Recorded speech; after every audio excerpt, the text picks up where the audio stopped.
Happy Uh, Halloween, everybody. Happy Solidween. I feel like okay. Let's first they need to hear the reference to Solidween. I feel like that's probably the first thing that needs to happen. Yes. I feel like I need to have a fake voice for this. But I prefer full ween. What? Like What? not Halloween, like full ween. It's full of ween, not the Halloween. Oh my god. Wouldn't that be like Solid Ween? Yeah, solid ween. Sorry, I apologize. I meant solid ween. Was that a ghost that I heard? That was a ghost. That was the ghost of Josh. That was a long time ago on a Halloween special. We had that idiot conversation, and we wanted to bring it back. We wanted to talk about Solid Ween instead of Halloween.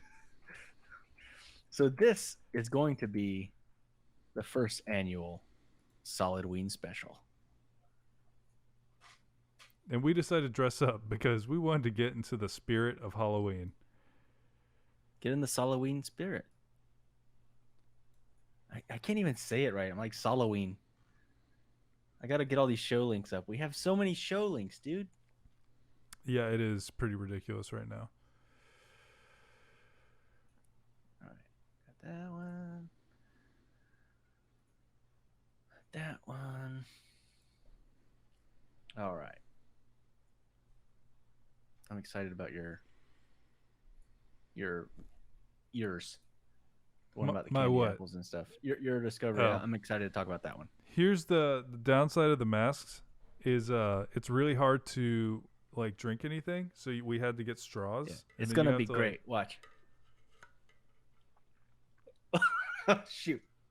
I'll take it. There we go. Yeah, I got it makes it very difficult to drink. it. It really does. So yeah, we brought a bunch of Halloween themed Josh discoveries is for dead this to week. us. I'm just kidding. He's not dead to us. Nope, he's not dead to me. He's still my brother. He's still. I have to see him periodically. No, I was talking to him today. We need to see each other again soon. Okay, do we God. have an order on this, or we're just gonna go? Did you hit record on your end on the video end? I messaged you. in Hit Slack. record? No, Well, I you mean I had- can record this one separately if that's what you're talking about, but it'll be all on like the Twitch stream. No, I meant on for the. Okay, you can pull it off that, can't you? Yeah, I mean, did you want you wanted to upload this separately? Is what you're saying? No, it's fine. I meant for the YouTube side where you cut it and make it work better. Whatever's easier for you. I think I can download it from Twitch, but I mean I can record it too. Whatever is easier on your end.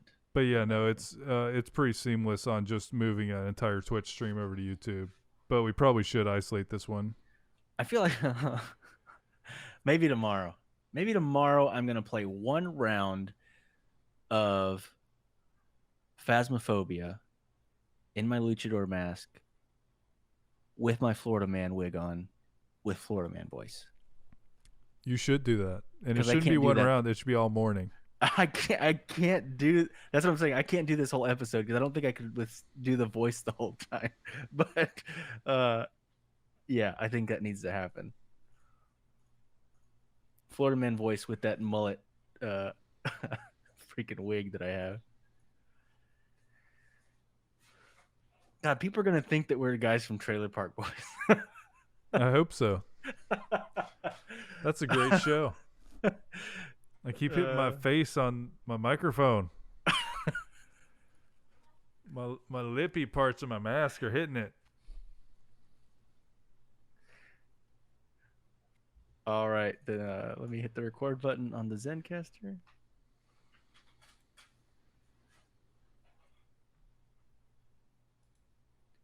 Welcome to the first annual Solidween episode of the Other Discovery Show, brought to you by the Podcast Discovery Show. And I don't know why I sound British all of a Well, sudden. it started sounding Australian somewhere in there too. So it was great. I really enjoyed it. This is a bonus episode for you guys all about Halloween.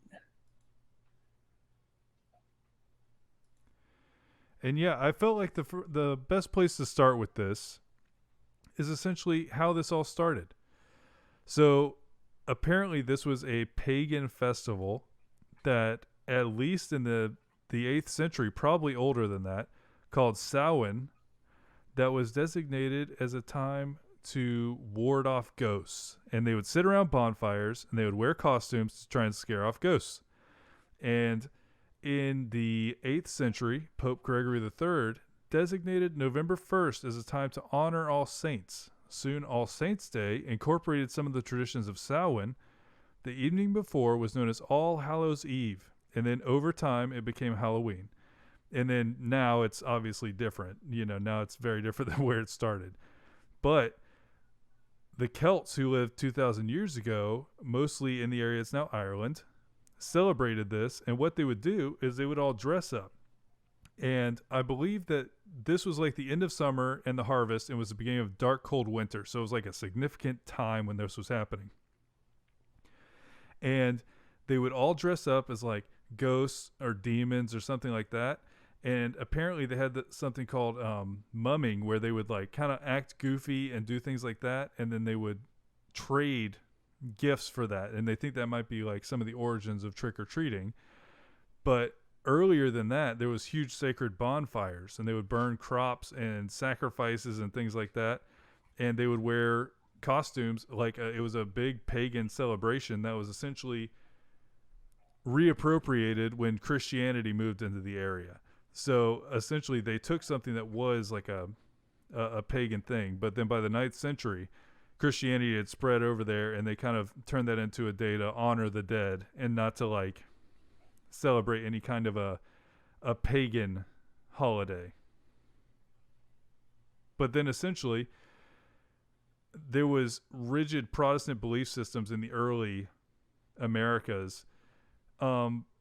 But essentially it was common in Maryland and the southern colonies because just this was a very old festival and things like that. So from the very early parts of America, there was already some of these celebrations. And colonial Halloween. I'm sorry, I looked at the camera and saw your face again. You saw my face? Yeah, I looked at my own face as well. I was like, oh God, we look like idiots. If we sound a little bit funny on the podcast, we have masks on because we are wearing masks. This is a special recording live, and it'll be on YouTube about our Solidween spectacular. Yeah, it'll be around. But yeah, we talked about this earlier today. It's so weird how almost all of our celebrations that we have today are Protestant celebrations that were basically in what would you call it? Opposition to most of the time a pagan celebration. Yeah, no, it was just reappropriating pagan celebrations, because there was like when the rise of Christianity happened, they essentially didn't want it to be like a pagan celebration, but they still wanted to like celebrate like a holiday. But yeah, no, it kind of took off in America the same way, where essentially when new immigrants came here, a lot of Irish immigrants came in the 19th century, and they helped get everything going over here, and Halloween became very popular. That is fascinating. Also, I found out about where jack-o'-lanterns originated from. So there's actually a legend. I believe it's Irish. Yes, it is. And it's the legend of Stingy Jack. Stinky? So people have been making Stingy with a G. Stingy. He's very stingy. People have been making jack-o'-lanterns at Halloween for centuries. The practice actually originated from an Irish myth about a man named Stingy Jack. According to the story, Stingy Jack invited the devil to have a drink with him. That seems like a bad idea. It starts off bad right off the beginning. True to his name, Stingy Jack didn't want to pay for his drink, so he convinced the devil to turn himself into a coin that Jack had used to buy their drinks. Hey, devil, turn into a coin so I can buy my drink. Nice. Once the devil did so, Jack decided to keep the money and put it into his pocket next to a silver cross, which prevented the devil from changing back into his original form. Jack eventually freed the devil under the condition that he would not bother Jack for 1 year, and that should Jack die, he would not claim his soul. The next That's a year, pretty good deal. Jack again tricked the devil into climbing into a tree to pick a piece of fruit. While he was, I love how the devil was so easy to I know. How do you how are to these trick. people inviting the devil out for a drink? And isn't this like the trickiest being in ever? Like, Yeah, this is the devil. Have we He not gotten to the created tricky tricks, part? right? Is this like a long con? While he was up in the tree, Jack carved a sign of the cross into the tree's bark so that the devil could not come down until the devil promised Jack not to bother him for 10 more years. Soon after, Jack died. As the legend goes, God would not allow such an unsavory figure into heaven, but the devil, upset by the trick Jack had played on him and keeping his word not to claim his soul, would not allow him into hell. So he sent Jack off into the dark night with only a burning coal to light his way. Jack put the coal into a carved out turnip, which our friend from Planthropology did a discovery on this the other day that we talked about, with the turnips being the original jack-o'-lanterns.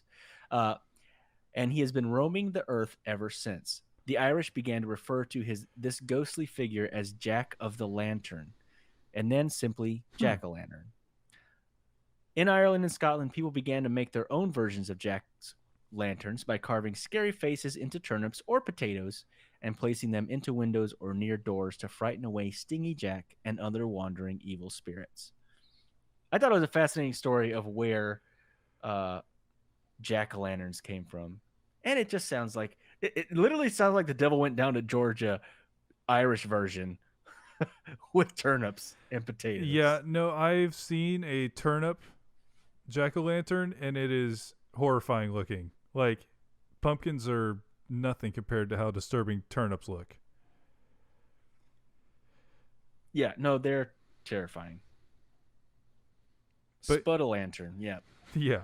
So, yeah, trick-or-treating came from kind of some of these pagan rituals, but in the early 1900s, they were essentially working to take all of the creepy, like, dressing up like a demon or religious anything out of it. So it was more just about, like, community and, like, having parties. And so the 1920s and 30s, it became very popular to have these, like, community-centered holiday parties and, like, parades and things like that.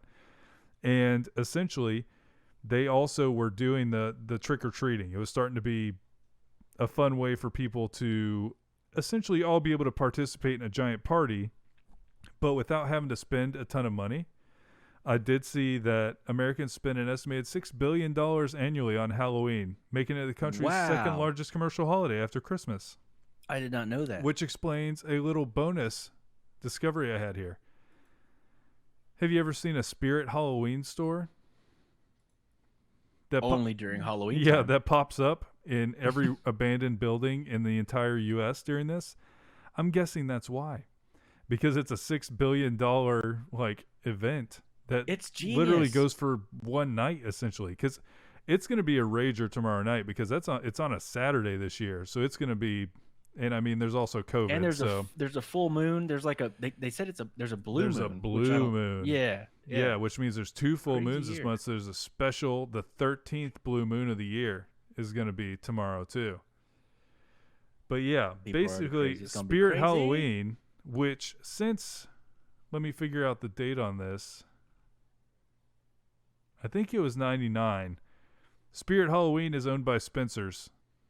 I did not know that. Yeah, it's Spencer Gifts owns this. And it started out as he tried it in one place. The guy who built this, it started in New Jersey, and in 1983 there was one place. And in 1999 there was 60 places. But then Spencer bought it, and now they have over 1,000 locations across the country. They do not use retail space. So essentially, they have a website that's up all year long, but then during this time of year, they usually take over for 2 to 3 months, from early to mid-August, and usually 2-3 days after Halloween, they shut it down. That's it. They just get in there for 2 like months. Fireworks stands. Yeah, 2 months rent, just selling bigger costumes, and then that's it. And it's just this weird thing that always was funny to see because it's like every abandoned Kmart in your town is going to be filled with Literally, our Kmart would always be Spirit Halloween. yeah, That's hilarious. every time. Yeah. But the other thing that trick or treating made me think of is, do you remember when we were kids? Everybody always used to warn like, oh, they're gonna put Yes. razor blades in the candies. Apparently, this is enough of a thing that there is an entire Wikipedia article dedicated to what they call poisoned candy myths. So I'll just read you the beginning of this. Urban legends about malevolent strangers hiding poisons or sharp objects such as razor blades, needles, or broken glass in candy and distributing the candy in order to harm random children. They're a cautionary tale to children and parents and repeat two themes that are common in urban legends: danger to children and contamination of food. No cases of strangers killing or permanently injuring children this way have been proven. So Zero cases. yeah, commonly the story appears in the media when a young child dies suddenly after Halloween, and then medical investigations into the actual cause of death have always shown that these children did not die from eating candy given to them from strangers. But however, and this is where it gets slightly darker, but I mean it's Halloween, it's spooky. However, in rare cases, adult family members have spread this story in an effort to cover up a murder or accidental death. Jeez. Yeah, that is dark. Yeah. So it's just one of those things where it got this whole thing going on, but and it's not new either. There was basically, this started in the 1890s and has continued to happen now. I didn't know it was that old. Yeah, and it looks like there were, and I think this started this a long time ago, but now there is people that are doing it. So it created like copycats. That's what I'm saying. That's exactly what I was thinking. It's like, it's one of those like urban legends, fake things that people have been scared about, and now people are probably going to do it because people have talked about it for so long. So do you want to hear some of the ways people have done this? So 1959, no. Yes and no. A California dentist, William Shine, gave candy-coated laxative pills to trick-or-treaters. He was charged with outrage of public decency That's and just unlawful a dispensing prank. of drugs. I didn't do it to children. I was about to say, are you going to say that you just laxative some children? I was a child and I did it to another child, but we did that. We were in high school, but we snuck laxatives to each other a few times. It's good fun. It was good fun. I don't know. This one's weird. So a disgruntled Long Island, New York woman gave out packages of inedible objects to children whom she believed were too old to be trick-or-treating. The packages contained items such as steel wool, dog biscuits, and ant buttons. What's an ant button? What the freak is an ant button? I don't know. But which were clearly labeled with the word poison. So I bet it's those ant traps. Though nobody was injured, she was prosecuted and pleaded guilty to endangering children. But the same year, there's like, as soon as these things happen, there's a bunch of fake stories that come out immediately afterwards. But basically, there is a very limited amount of things happening.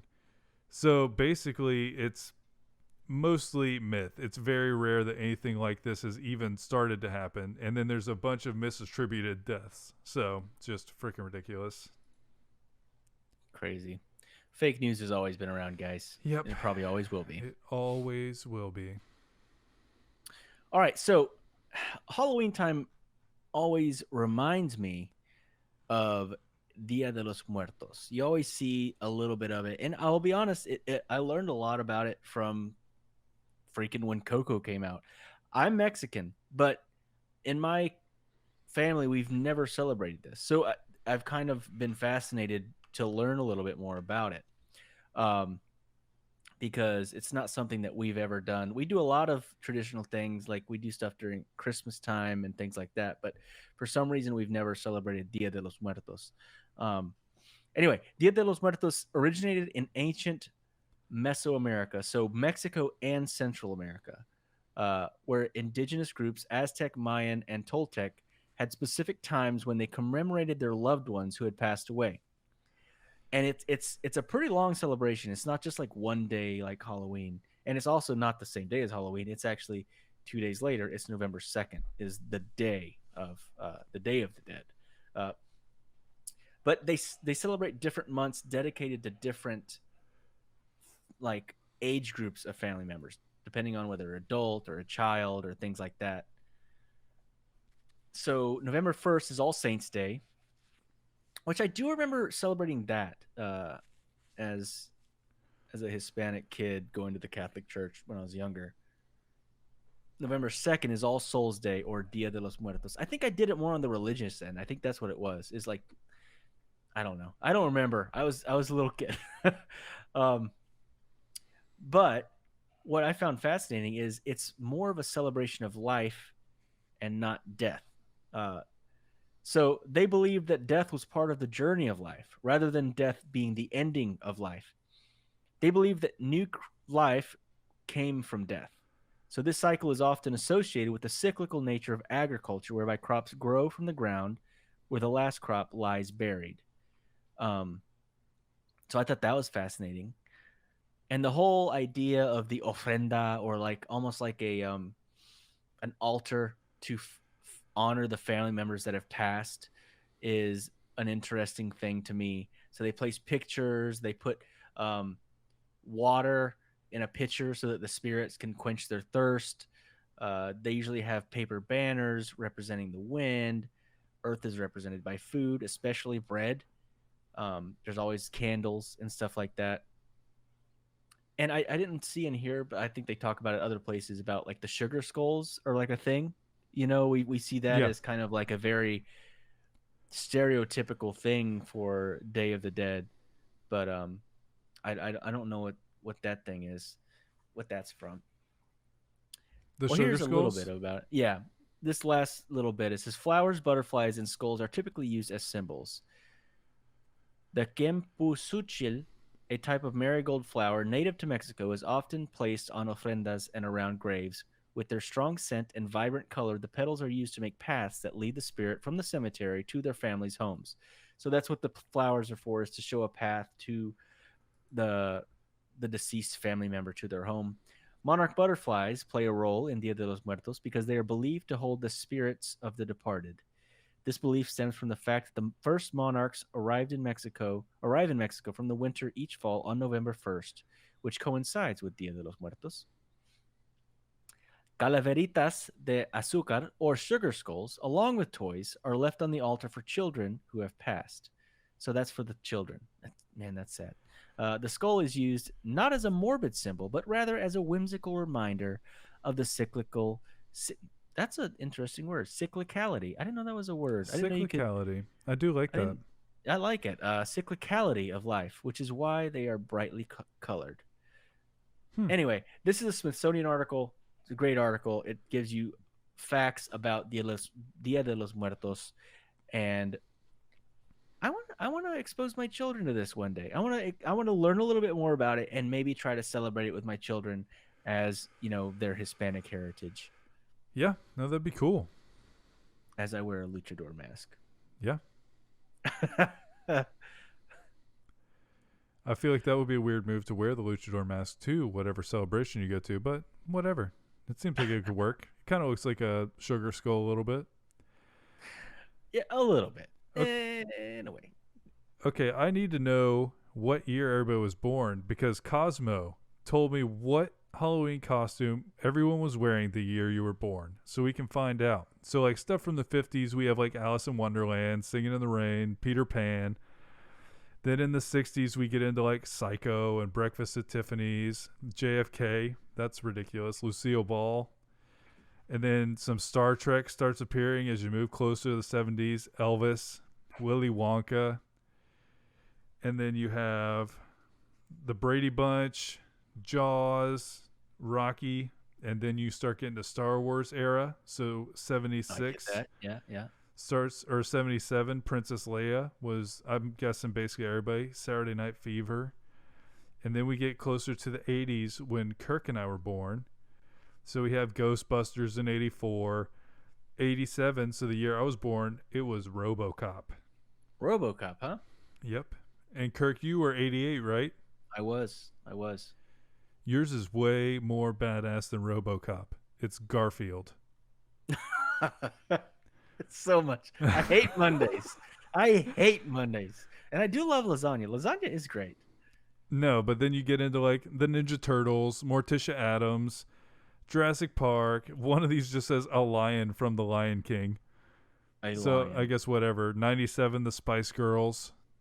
Also just like makes sense.